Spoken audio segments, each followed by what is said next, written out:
Today I'm with Katie. How are you doing? I'm good, thank you. How are you? I'm good, thank you. I'm doing very well. So, just obviously, you want to tell us a little bit about yourself and your background and your story.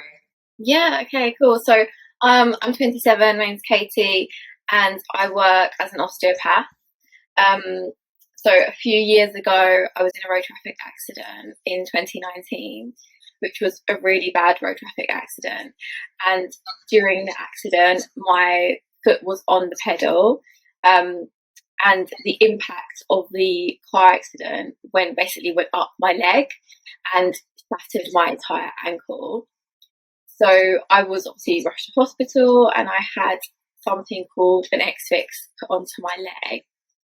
And I had that on for, I think it was about a week that I had that on for.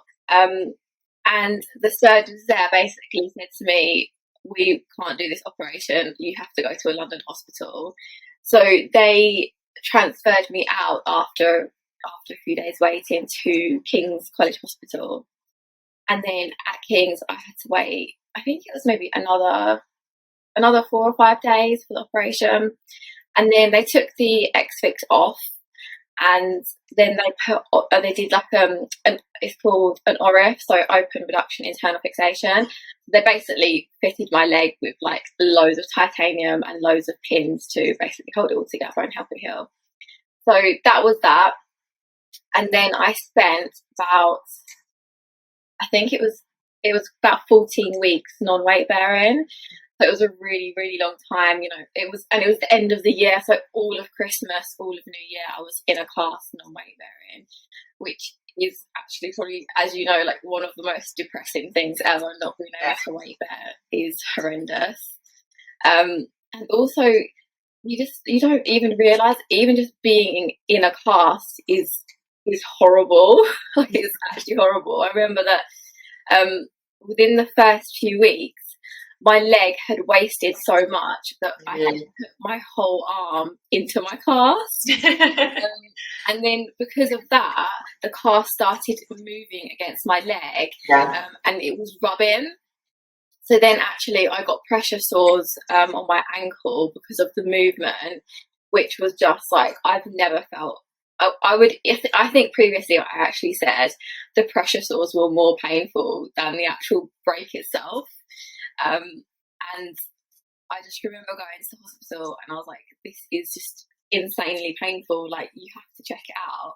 And they cut off the cast and like the back of my ankle was basically black where it had been rubbing against it. And they were like, okay, I think we're just going to put you in an air cast boot now. After that, they just didn't put another cast back on.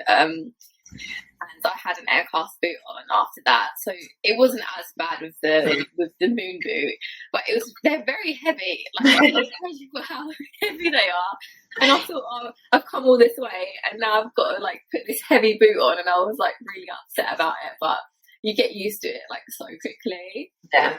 So then I was in the air cast boot for I think like another 2 or 3 months. So by this point, so the accident happened in the end of October 2019, and then I didn't actually start learning to walk again, and I didn't start partial weight bearing until the March of 2020. Okay. Quite a long period. And then I started to partially weight bear and then started to learn to walk again.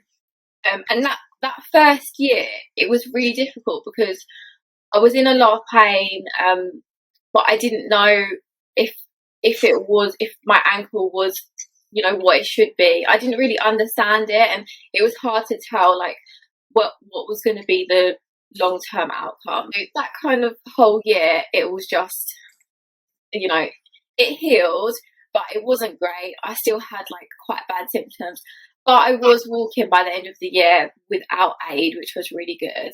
But I started to get like very arthritic symptoms, so I started to get pain at the end of the day. I mean, it's been swollen for the last 3 years. It's never not swollen, to be honest.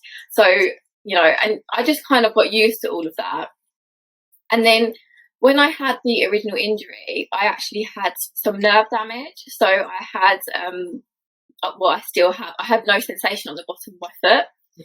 And they were quite concerned about that. So then I had some investigations at the end of 2020 for that, which was also horrendous. I mean, I never knew about what they do when they do nerve conduction tests, but I went to the hospital and they literally basically like electrocute you to see if the nerves work or not.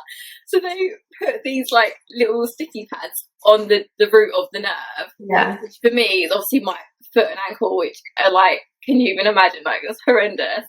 And then they basically send little shocks through them. And then this machine that it's linked to tells you if the nerve is getting those shocks through, basically. And it was horrible. Like, it was so painful.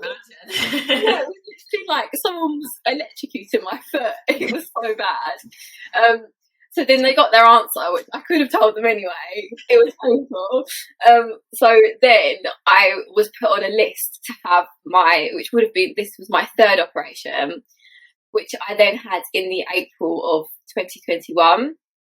And in that operation, they basically opened up there's like a tunnel on the side of the ankle. They opened it up and then they decompressed the nerves. They removed all the scar tissue, which it was kind of like a 50-50 chance that it would do anything. And unfortunately, it just didn't really make much of a difference.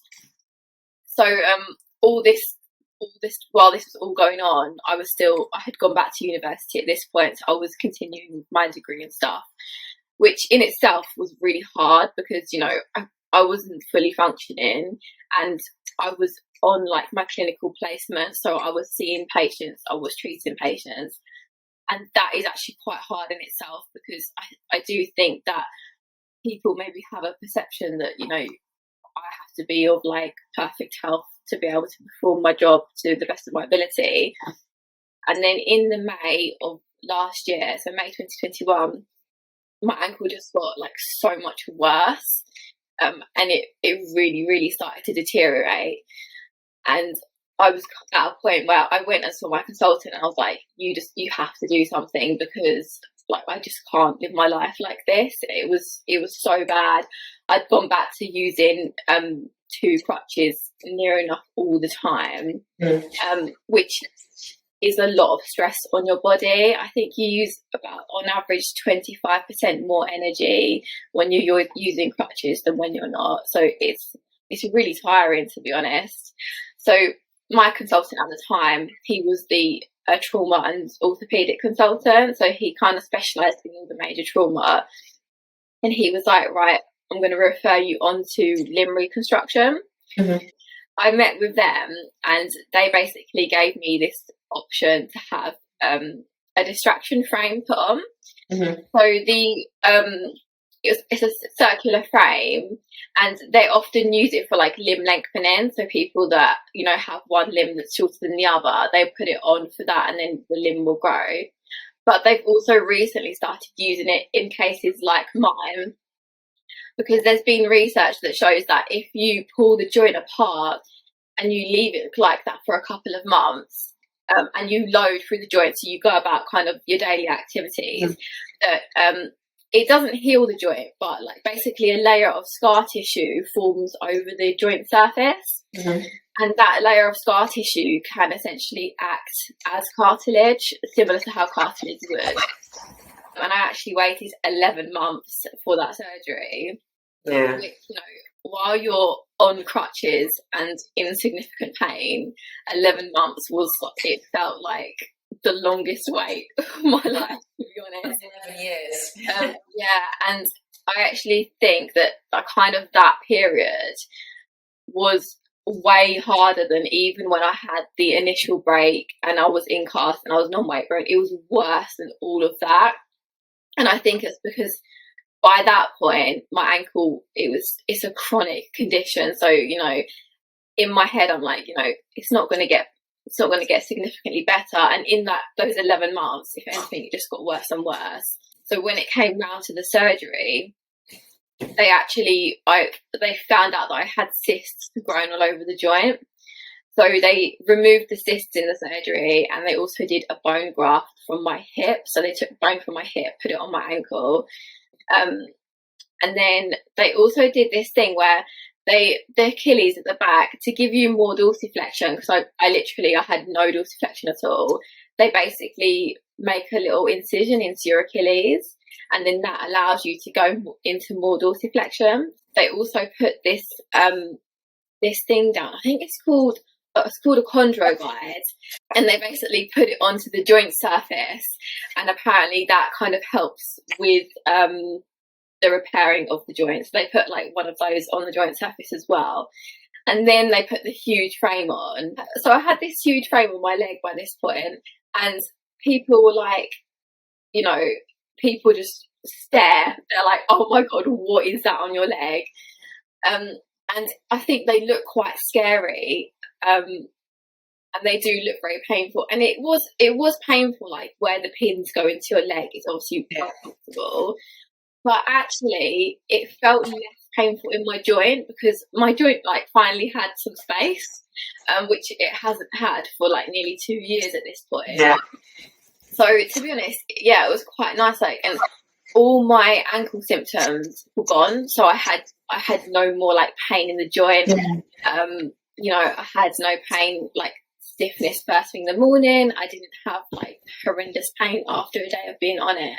So yeah, for those 3 months that I had it on, it was actually, I know it sounds really weird, but I actually quite enjoyed it, because it was just like my ankle was like got a bit of breathing space. Yeah. It wasn't so compressed. Yeah. So it was really interesting experience. And so by this point, I was in my final year of uni. I've got to complete all my final exams with like scaffolding on my leg, basically. So that was just insane, really, that I had to do that. Yeah. And in my head, I was absolutely dreading it. But I do just think when you're in those situations, for me, I didn't have a choice. I was just like, you know what, like, let's get on with it, let's do it.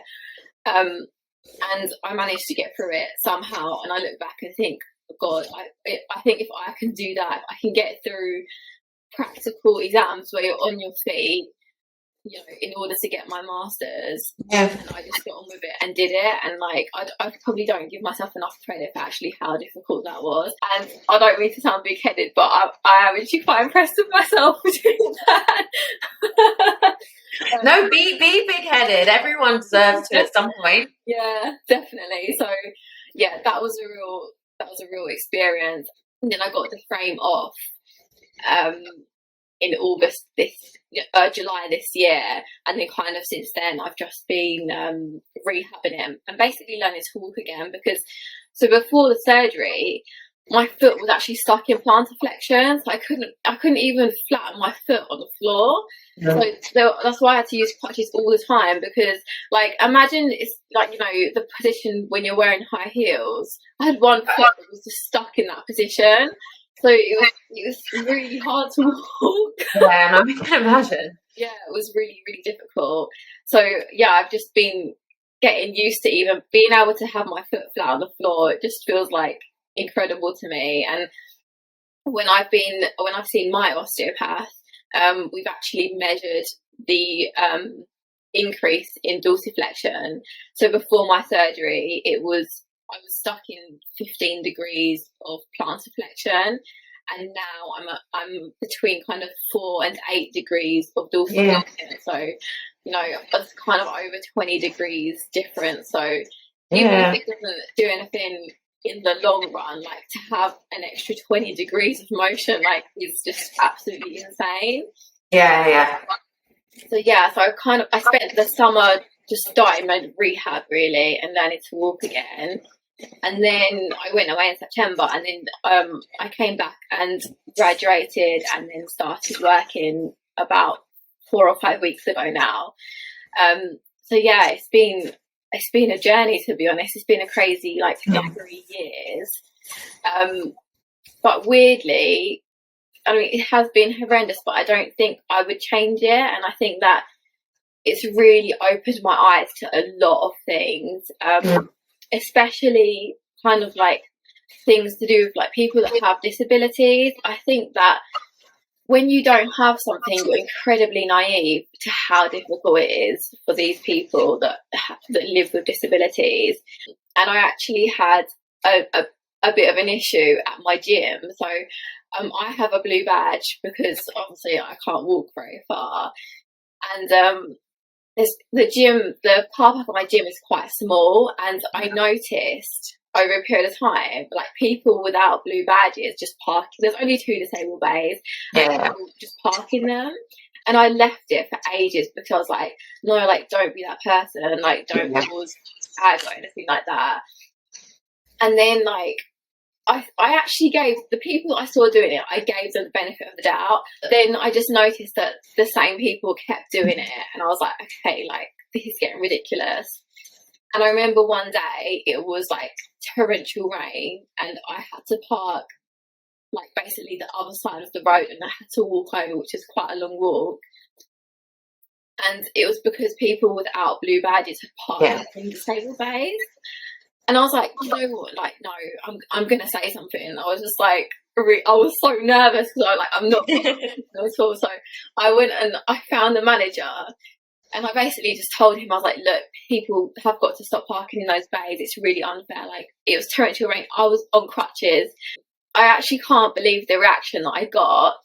He actually defended them, and he was like, oh, well, the thing is, you know, it's like it's limited time in that car park, so you know they probably just do it because you know they don't want to park far away, because when you've got clients back to back, and I literally couldn't believe what I was hearing, and I was so upset. And anyway, I spoke to my friend about it. I was really upset about it, that was the reaction I had got.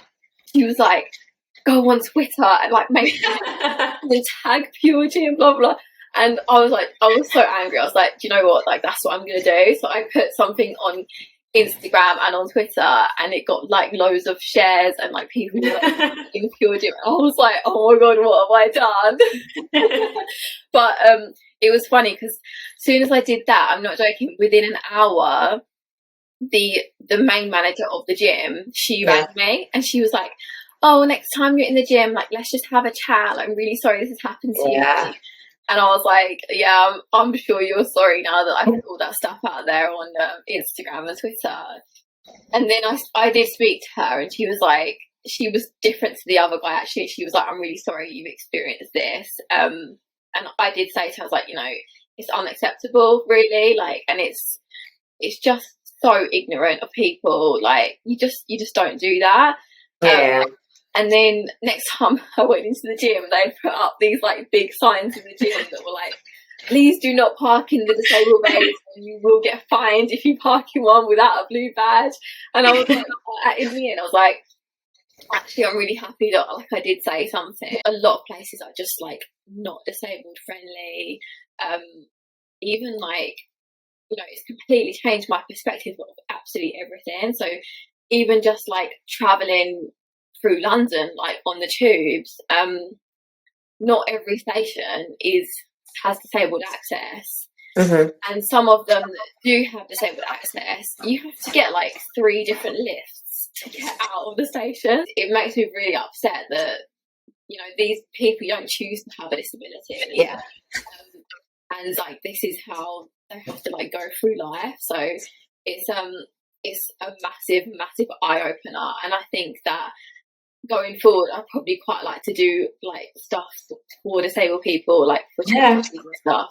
So yeah, I've learned a lot from it, to be honest. So I don't think I would necessarily, I mean, obviously I would love to have not gone through all of that, but I do think I'm almost like a much better person for it. And I'm sure you feel the exact same, like with what you went through. Like you probably completely relate to that as well, can't you?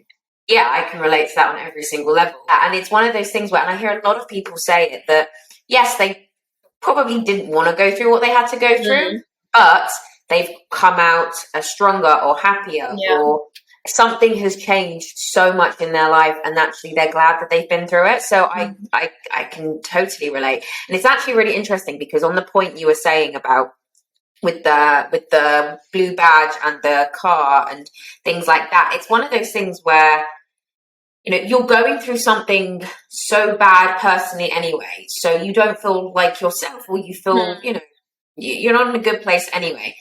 And then somebody, they disregard it, or they pick it up on you without even realizing. So for instance, I had an example because it came to my head where I was in a supermarket and I was walking through and there was someone promoting a new gym in the area. Mm. This was when I was braced up. So I had my knee brace on from my ankle to my thigh and I had my crutches. Yeah. I'm leaving the supermarket and I'm watching this person promoting the local gym, basically giving people out flyers. I'm watching who they're giving the flyers to.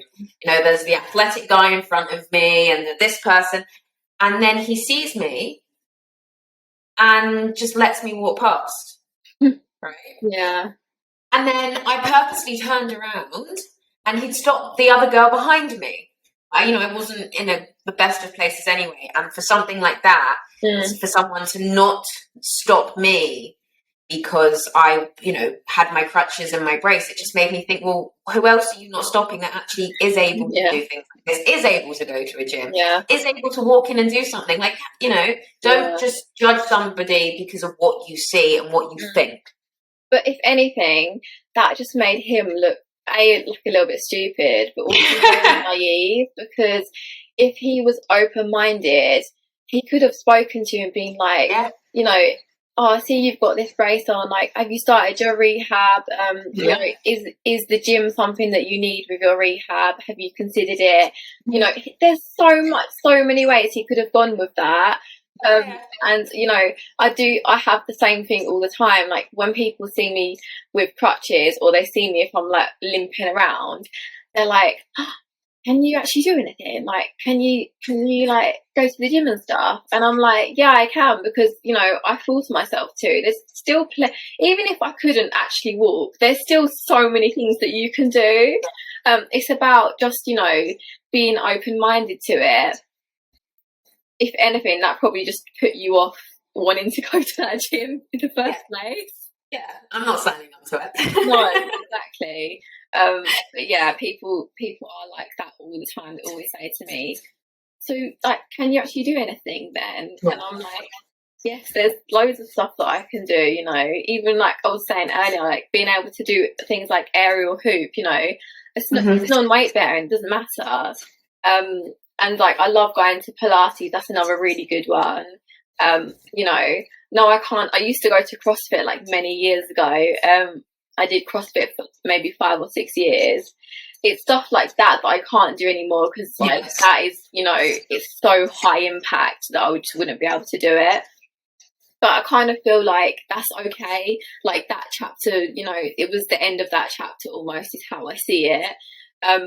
And now I think it's great, because it's almost, it forced me to look at different avenues, like look at different things that I am able to do. If I wanted to, I even looked at like joining a rowing club, because I can sit down and row, like, it's fine. Yeah. I'm not going to be running marathons or anything, but to be honest, I was never much of a runner anyway, so I'm okay with that. Yeah, oh, never mind. I always said that to people like from really early on. But I remember that a consultant, he was like, it was a bit harsh actually. I was literally about to go into surgery, and he was like, just so you know, you're never going to run again. And I was like, oh, wow, that's fine with me. But anyway, yeah, that was a bit, that was so random when he said that. But also, just because you can't do X, Y, Z, you can try, ABC. There's if you can't do one thing, then try another thing. So it's like, yes, I maybe at that time probably couldn't have joined a gym. I don't think I was at that point where I was, but I was doing other things at the same time. So it's one of those things in life where, you used to do CrossFit, and now you've found other avenues, and it's you're right. It's like closing a chapter of something that used to be and opening a new chapter to the next part of where you are in life. yeah. And I guess that's also like when you said, you being able to do your finals with, with the scaffolding on your leg, you said to yourself that, to know that you were able to do that, I guess you've probably transitioned that into your whole life as well. To know that you were able to do that, it kind of makes you feel capable to, if I could do that, I'm strong enough to do other things. Yeah, definitely. And I think that a lot of the time it's just mind over matter. So it's just, you know, when I am presented with something to do, I often think, like for instance, when I was starting work, I used to say to my osteopath, I don't know how I'm going to do it. I don't know how I'm going to get through the day. You know, how on earth am I going to spend all day on my feet treating patients? And I always remember from really early on, he always said to me, like, don't worry about it. Like, you'll figure it out. Like, you will manage it and you will do it. And he was right. And I'm not saying it's easy, because it's not easy. Like, after I've seen a full day of patients, like, it is really painful. But it's about finding a way that I can get through the day. So just little things like, instead of having one big break in the middle of the day, I'll just have a couple of little ones throughout the day where I can rest. I do a lot of stuff seated. I think I was just so daunted by the fact that, you know, how am I going to get through this? But yeah, I just, you know, you learn what works for you. Even little things like, because I'm self-employed, I decided that I'm not going to work weekends, and I'm also going to have a day off in the week. So that also works really nicely. Because, you know, I have to know my limits. I have to know how much my ankle can take. So a lot of it is just, you know, kind of getting used to your new normal, I think would be the best way of putting it. And it is interesting. Another thing that was really interesting was actually traveling as someone who is less able, because obviously with COVID and stuff, I hadn't traveled at all, and I've been like, had so many surgeries and stuff that just, you know, it just hadn't happened. So this year was the first time that I had actually traveled, and traveled as someone who is less able. And I have to say, like, the UK airports were really good. So they offer assistance, and they basically just come and get you. And like, if your gate is far or you can't walk, they basically just wheel you to the gate, and then they get you onto the aircraft first, which is, you know, it's really good, and they're quite reassuring and stuff as well. So yeah, it's, you know, it's a whole new experience. I feel like you have to think more about stuff. And I think that's a luxury that, you know, obviously not everyone has the luxury of just going out and not having to think about doing stuff. So I do think that when you're more able, that's something you definitely take for granted. Like, you definitely, you know, even just being able to pop out to the shops is something that I think people just take for granted. And, you know, it's quite nice, really, because everything that I've been through, I can really relate to my patients now. So like, when my patients come in, like, I had a lady in yesterday, and she had one knee replacement, and now her other knee is painful.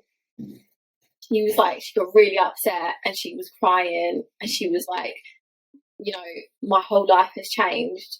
And I literally was like, I get it. Like, I know where you are. I completely understand. But you don't have to stay where you are now, and there's stuff that we can do to help you move forward and to help you avoid having another replacement on the other side. And I think, you know, that's quite nice, really, because now I have that empathy. I'm sure you'll agree, is that, like, you don't really know what it's like until you've been through it. No, I agree. And I think it's funny because you've probably had the same thing where you've had people, like, when you did your knee, I bet you had people that were like, oh, I did my knee once, you know, I sprained it when I was out on a run, and you're there with like your knee brace from your ankle to your hip, and you're like, yeah, I did have that. Not the same thing, but thanks. I did. I had a few times like that, actually.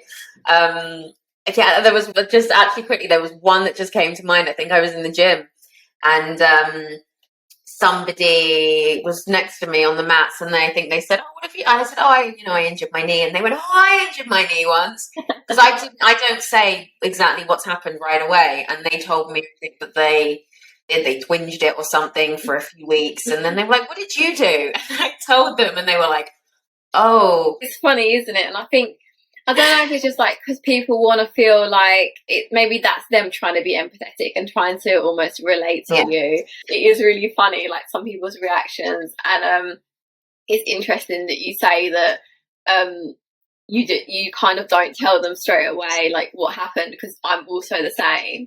And sometimes I'm like, oh, like, where do I draw the line? Because I never know really what to say to people. And a lot of the time now I find that, because obviously a lot of my patients pick up on it, and I don't really know what to say. I'm just kind of like, oh yeah, I've hurt my ankle, or like, you know, I've got an injury, and I just try and change the subject. So yeah, it's been a bit of a journey, to be honest, but yeah, it's good. I feel like I'm at a point now where yeah, I'm a lot more aware of things, and I'm not as kind of naive, and I definitely don't take mobility and stuff like that for granted anymore. So yeah, it's interesting. Yeah, I was going to ask you how you are doing now, but also just in a mental place as well, like how, because I imagine that, everything affected you in the journey. I think that now, like, I'm in a lot better place now than I was previously. And I would say that, so in the lead up to having the frame put on, I could easily say that was the worst place I have ever been mentally in my life. And I can only describe myself as like, I was a hermit, a complete hermit. Like, I would just stay at home. At the time, I used to work a reception job because I previously did sports massage, which I had to give up. I couldn't do anymore, so I switched to reception. So I would go to work, I would do my work, I would go to uni, and then I'd come home. The only kind of, not even really social, the only thing I would actually do would be I would go to the gym, because that give me symptomatic relief. I'm very aware that I need to stay strong, so I would go to the gym. But honestly, that's all I did in those nearly 12 months. I just stayed at home, and I'm not even being dramatic when I say every single day I probably woke up and I would just cry all morning. I'd get ready for uni, like, relieved. I would have like tears while I was trying to do my makeup. I'd get really, really upset, probably cry all the way to uni.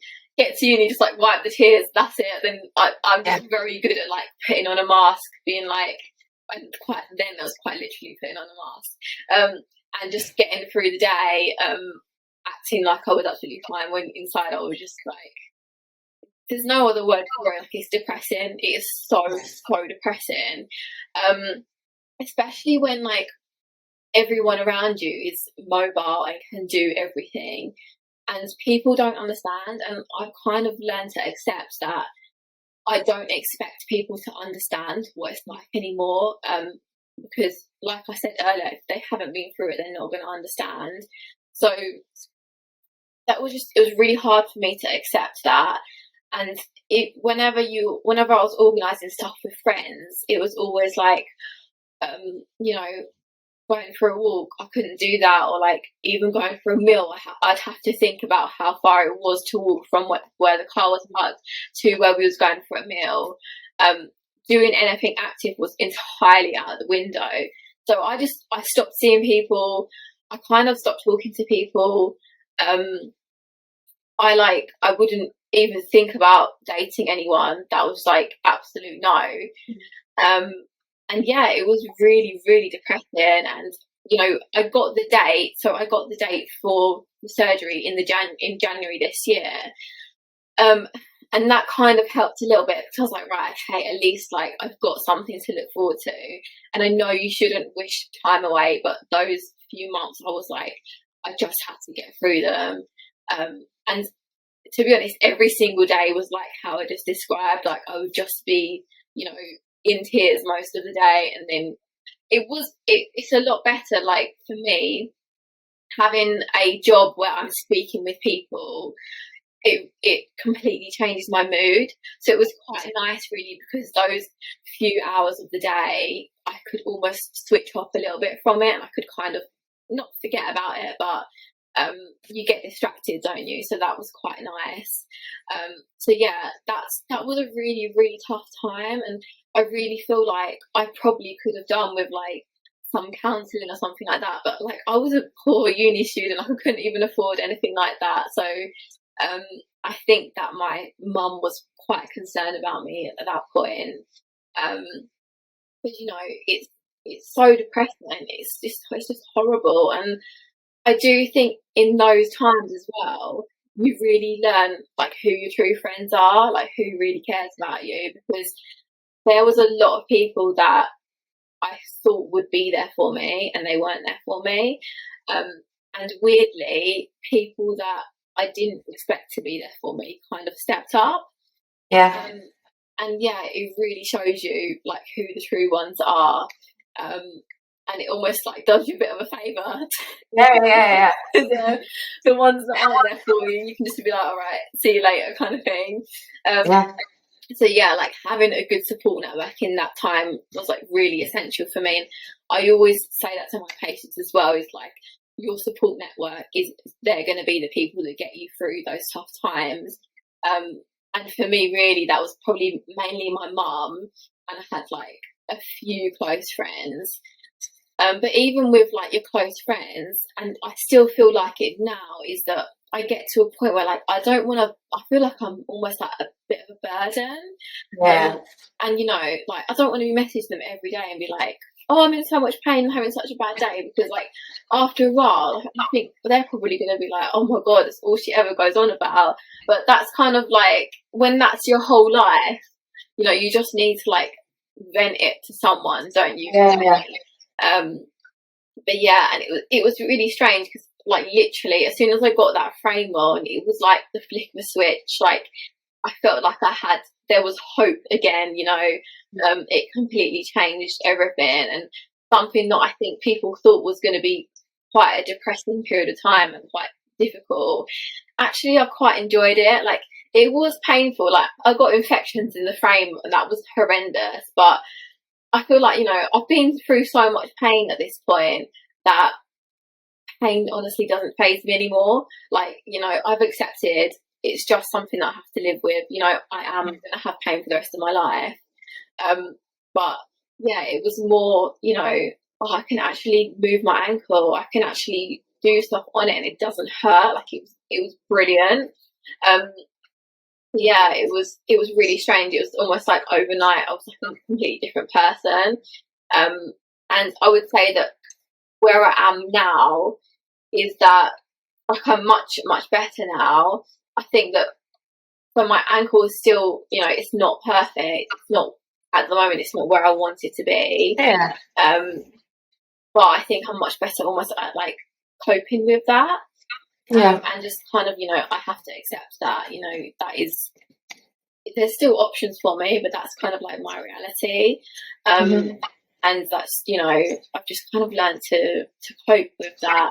But those few, nearly 12 months were awful, really, really awful. And I'm sure it was probably kind of similar to when would you say like when you was non-weight bearing was kind of the worst period? Yeah, definitely. When I was completely non-weight bearing, that's I think the time when my head went the most. Yeah. 100%. Like the tiniest, most what you'd say is irrelevant things in hindsight used to make me cry, but they weren't. And like it's things that were taken away from me that I didn't even realize. Every day before I was doing. Yeah, when I was non-weight bearing, it was the weirdest time to be in. Yeah. To go your whole life walking and doing something to them being told you're not allowed to put your foot down. It's like, what? Yeah. What do you mean? How do I get a glass of water? Yeah, and I think a lot of it is the independence side of it as well. From you. And that's something that even like still now that I do struggle with, is that learning to ask people for help is quite difficult when you've been like a grown adult and you've never had to ask anyone for help. Then asking people is like, it almost hurts your ego a little bit, doesn't it?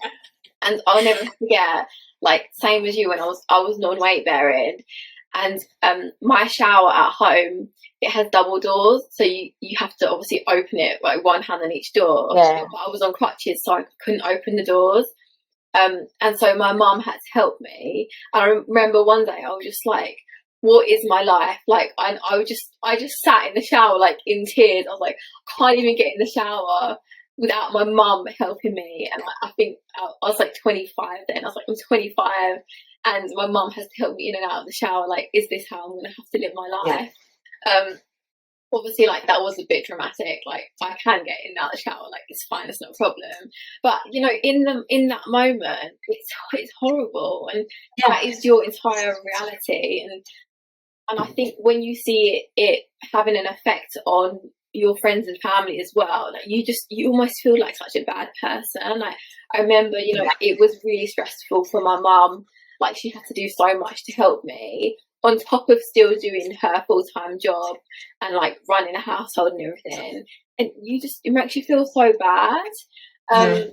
And, you know, but what can you do? Like, there's nothing you can do. And at the end of the day, like, we're lucky that we even had those people to help, because I'm sure there's people out there that literally have no one. I'm very privileged to be in the position that I was like, you can have people there to support you. And so, yeah, a lot of lessons learned, really.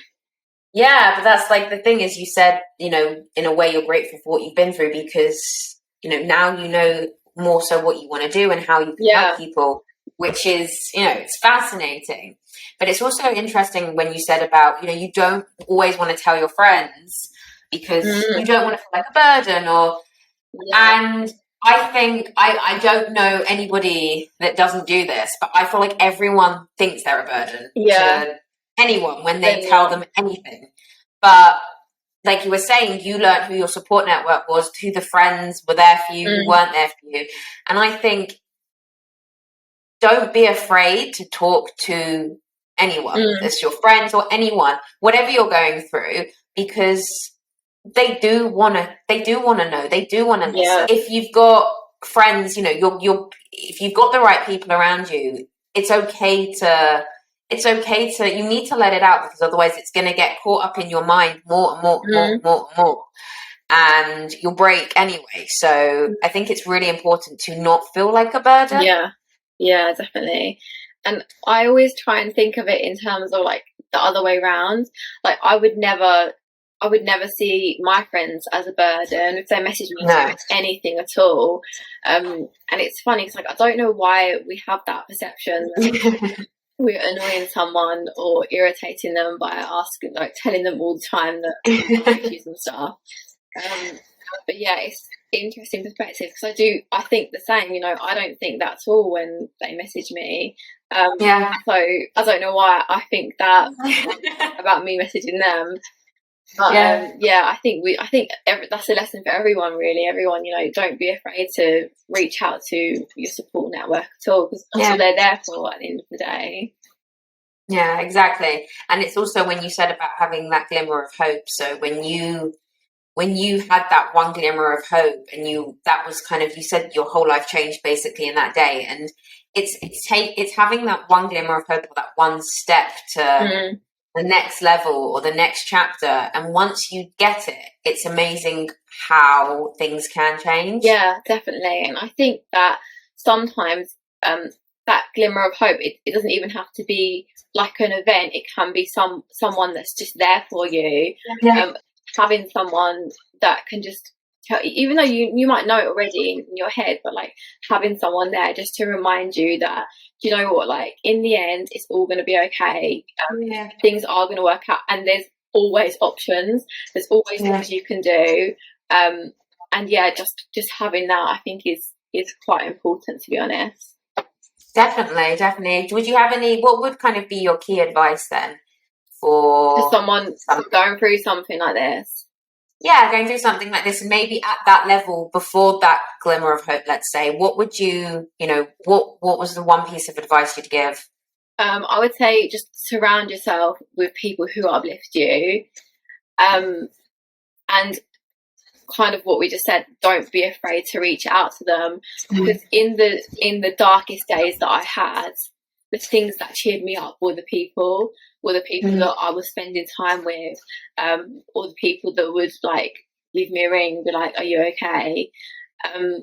It always comes back to that network of people that I think just having someone to talk to, because I do think that it can be extremely lonely, those being in those situations. And I think that that's kind of what I experienced, was things started to get better. I mean, I know obviously it got better with my surgery, but a lot of the time I felt almost normal when I was with people. Like, I know I wasn't entirely normal and I wasn't able, but you do forget about it. And it's quite nice. Like, I really enjoy being with people and them just not asking about my ankle or like, sometimes when I see people, the first thing they say is, "How's your ankle?" And I'm like, you know what? People don't do that. I really like it. Like, I think the other important thing is, don't let your injury become you. Like, don't let that become your identity,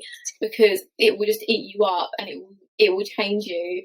You're still a person, and you need to kind of put that element into a box and just see that as, that is part of you, but it's not all of you. Like, it's just a fraction of you as a person.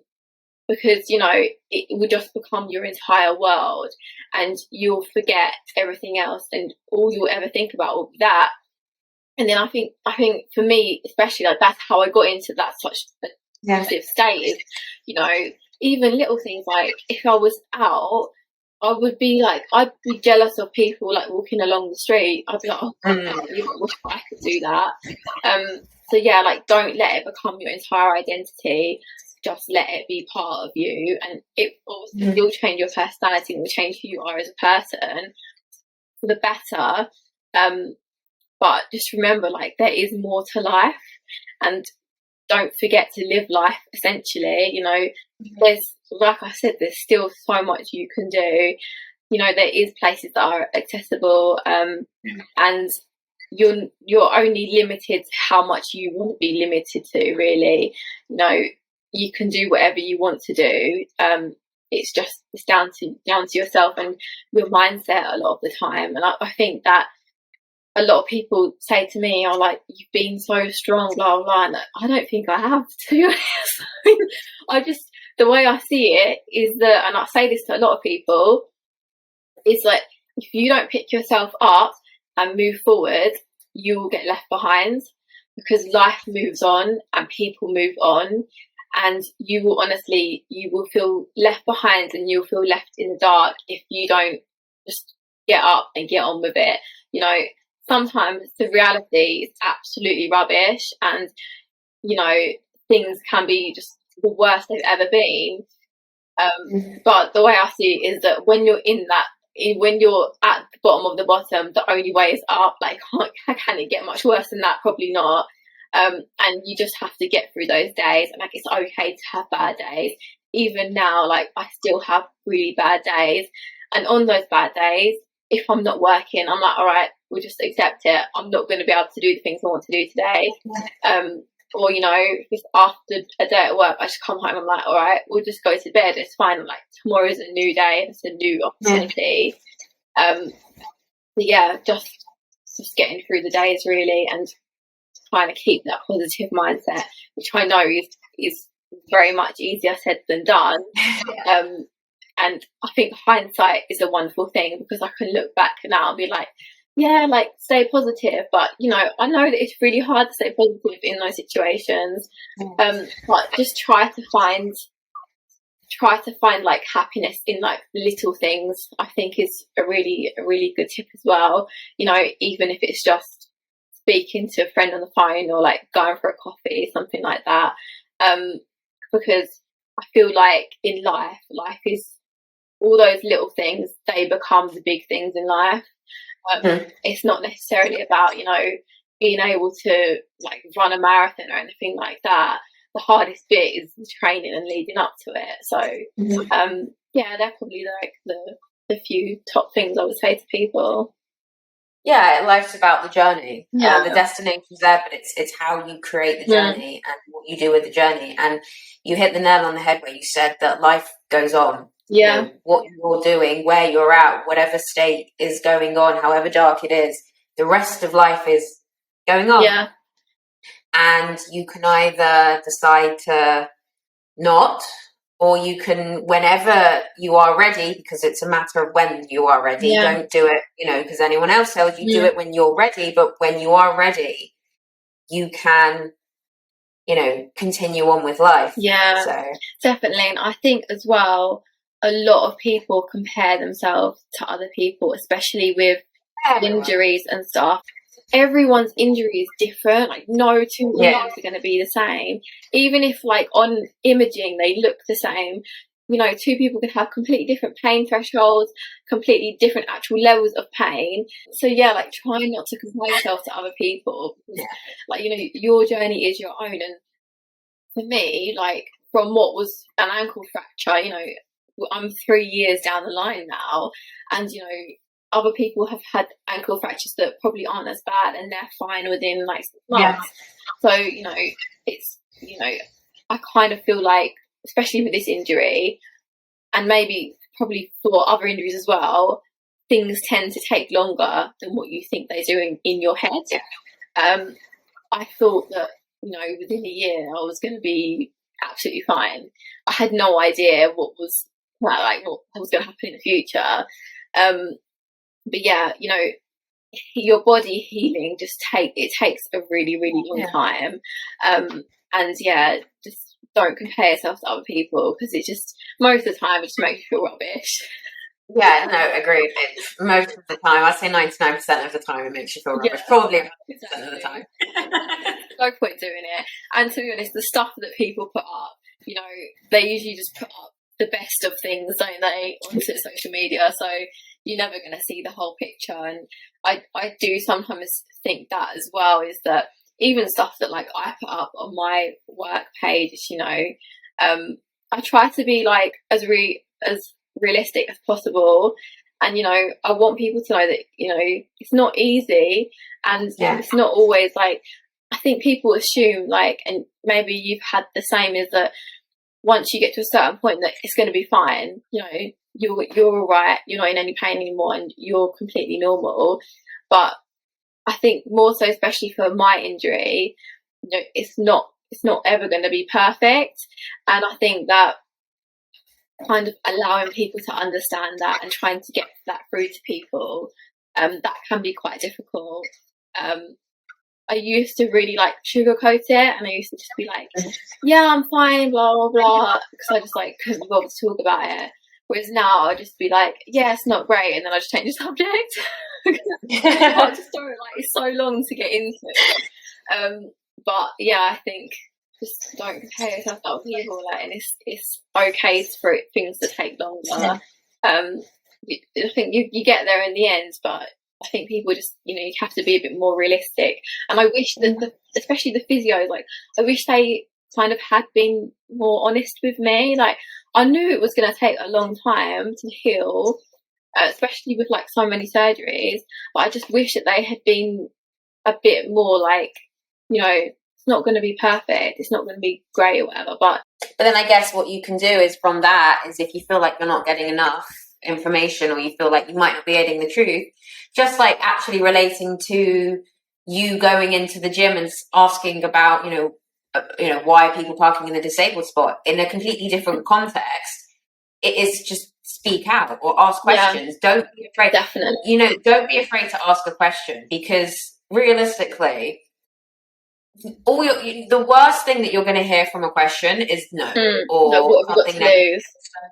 Yeah, and if you don't ask questions, whatever it is, and I'm talking about anything in life, if you don't ask something, you'll never actually know the answer. So that can relate to like you going into the gym and saying, why are people parking in, the disabled spots? And had you not done that, you would have never got, the things happen after. Yeah. And just like in hospitals or wherever it is, if you think that you're not getting everything you want, or you have a question and it hasn't been answered, don't be afraid to ask it. Yeah, definitely. And I've actually had a lot of patients who come in and they've been to see a consultant in the hospital, and then I'll say to them, oh, what did your consultant say? Or they're on the list for an operation, and I'll be like, okay, what operation are you having? And they don't know.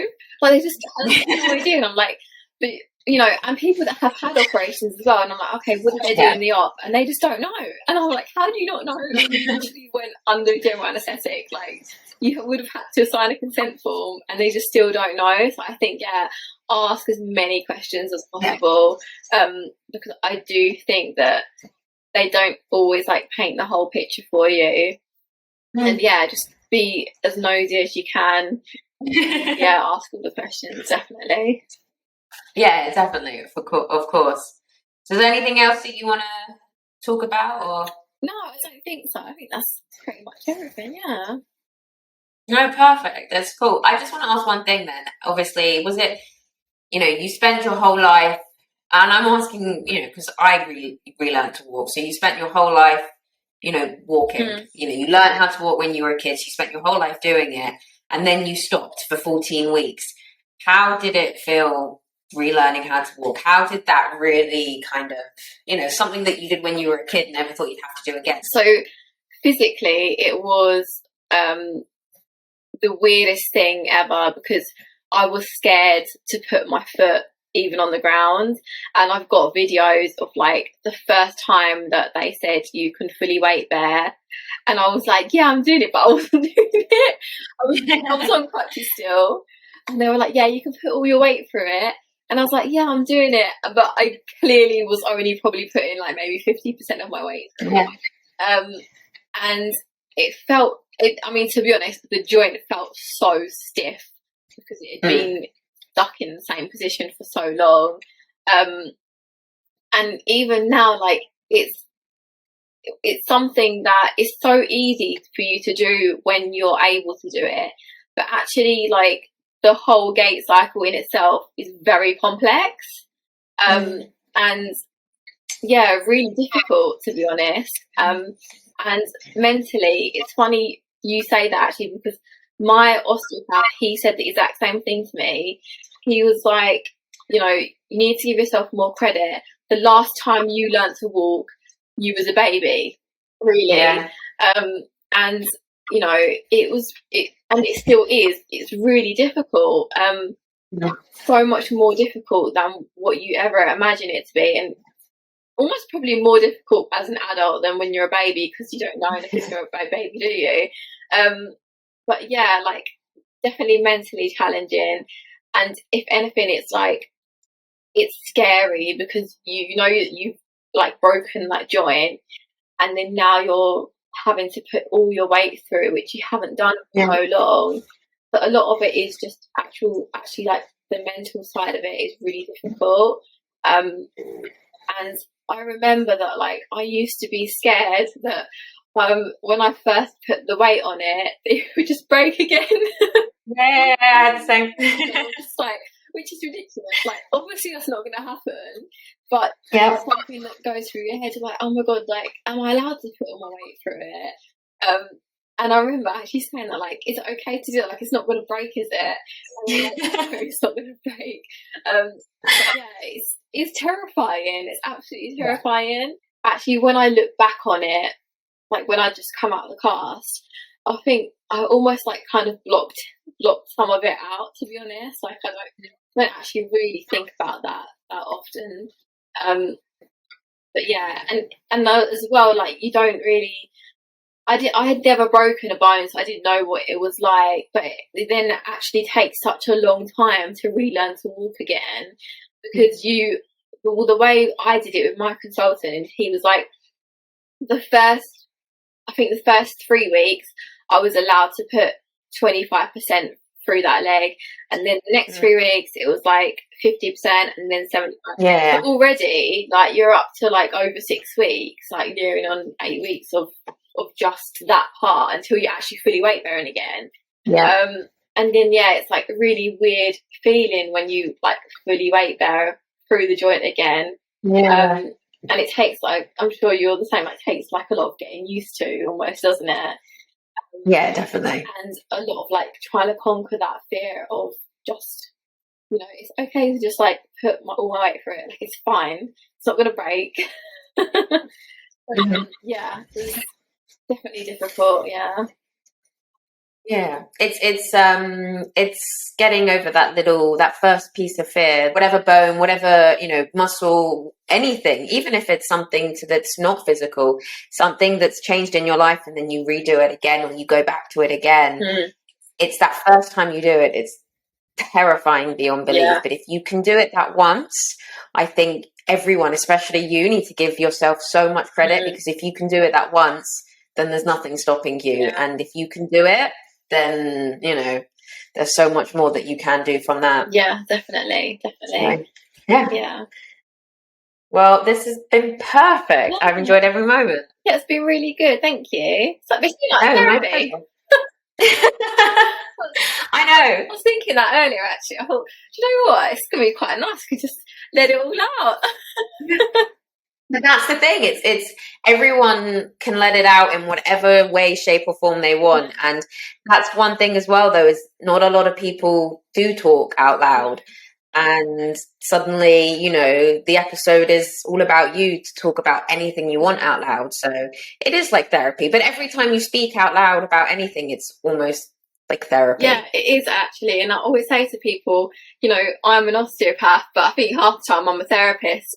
Most of the time, honestly, people just tell me all about their troubles, what they're going through. And, it's appointments are often similar to the conversation we've just had. And, people telling me all sorts about their life. But I do think, when you talk about stuff, it does make you feel better. Like, just get it off, just get our hands open.